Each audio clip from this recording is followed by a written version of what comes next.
Tonight you'll have around 4 to 6 dreams. By tomorrow morning, you'll forget most of them. But 20,000 years ago, those same dreams may have changed the course of entire human tribes. They may have inspired religions, guided hunts, and convinced people they had spoken to the dead. The strange part is that scientists think your brain is still producing many of the exact same dreams. So what did humans dream about 20,000 years ago? The honest answer is that we do not know exactly. Dreams do not fossilize. No skeleton can tell us what appeared behind closed eyes. No cave wall says, "This came from a dream last night." But that does not mean the question is impossible. It just means we have to work backward. We have to look at the world ancient humans lived in, the kind of brain they had, the threats they faced, the way they slept, and the strange way dreams still work today. Start with the brain. 20,000 years ago, humans were not some half-formed version of us. They were anatomically modern. Same species, same basic emotional machinery, same fear circuits, same memory systems, same need for connection, safety, and meaning.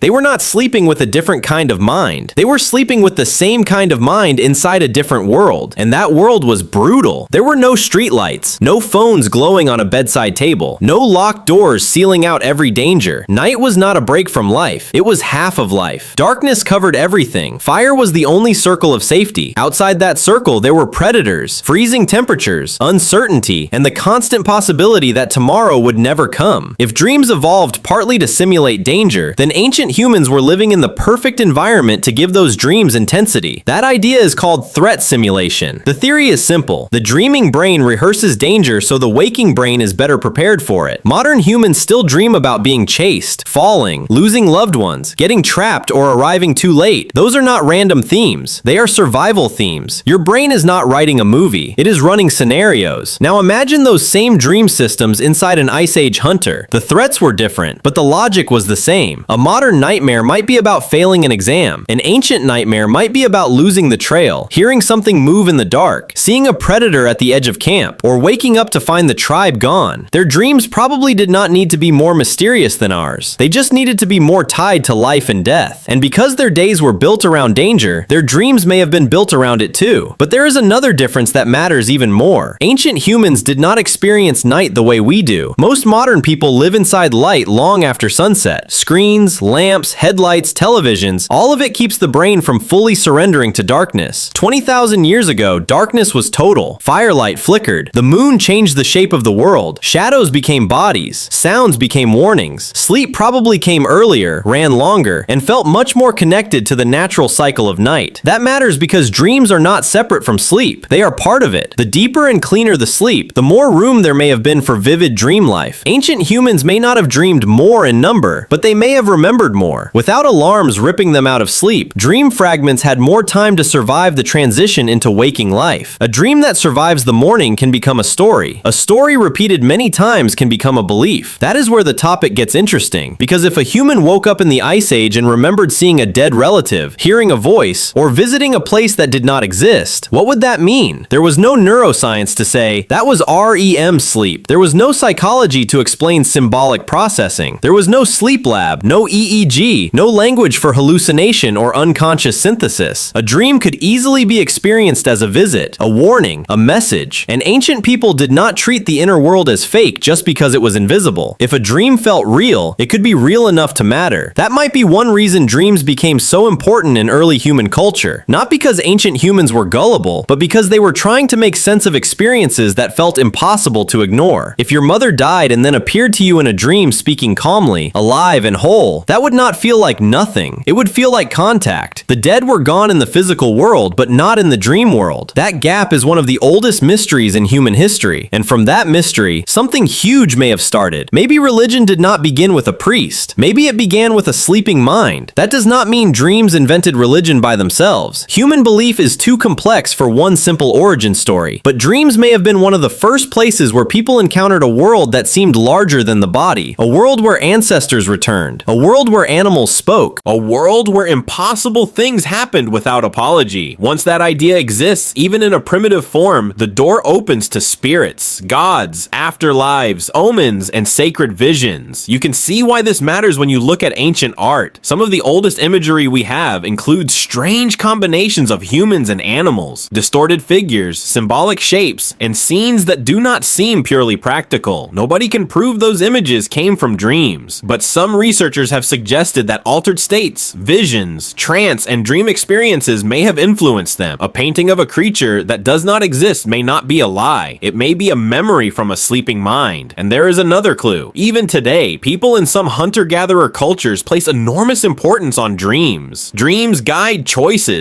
Dreams carry warnings. Dreams help explain grief, hunting, and social conflict. That does not prove Ice Age people thought the same way, but it shows that a dream-centered worldview is not strange or childish. It is one possible human response to a mind that keeps producing impossible realities every night. So what did humans dream about 20,000 years ago? Probably not one single thing. Probably a mix of danger, memory, desire, grief, family, animals, movement, and the deep emotional patterns that still shape dreams today. They may have dreamed of being chased. They may have dreamed of dead relatives. They may have dreamed of the hunt, of fire, of storms, of falling, of flying, of strangers, of voices, of places that did not exist. But the details are not the biggest point. The bigger point is this: the dreaming mind was already human. The world around it was harsher, darker, more dangerous, less explained. But the machine generating the dream was the same machine that dreams inside your head tonight, which means the line between you and an Ice Age hunter is thinner than it first appears. Their world is gone. Their language is gone. Their camps are gone, their fires are gone, but every night the same old architecture comes back online. Your brain builds a reality, lives inside it, and then destroys it before sunrise. And somewhere, 20,000 years ago, another human did the same thing beside a fire under a sky so dark it looked endless. Maybe that dream was a warning, maybe it was a memory, maybe it was the first version of a myth, or maybe it was just the ancient brain doing what human brains have always done, trying to make a story out of the dark.